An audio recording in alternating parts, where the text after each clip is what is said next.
In this presentation, I would like to take a look at how to remove the governor assembly from the sump cover of your Honda GC series engine. So as usual, before we get started with this lab, let's take a look at the expectations. You're going to remove the governor weight / oil slinger assembly. It's the white component that's plastic sitting in the sump cover. You'll remove the pin and a washer and the governor shaft. And then you will clean all traces of dirt and oil from the sump cover. And lastly, be sure to get an instructor inspection so that you may receive the points that you earned for completing this practical.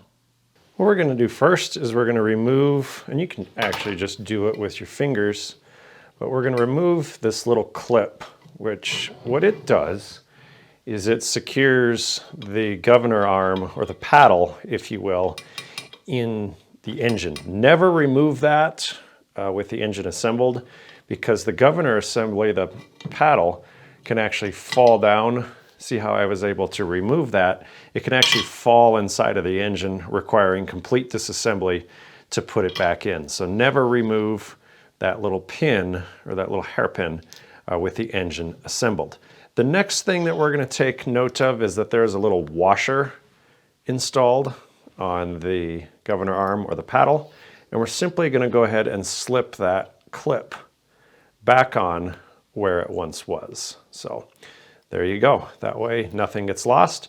We're going to take the one 10mm bolt out and remove the governor weight assembly.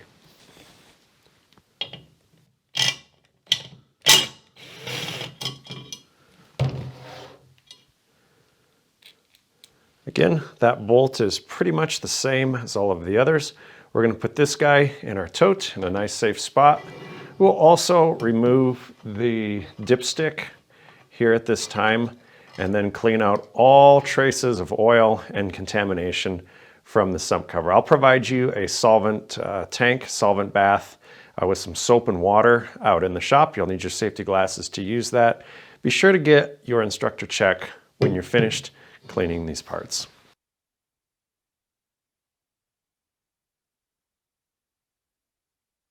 This has been a look at how to remove the governor assembly from your Honda GC series engine.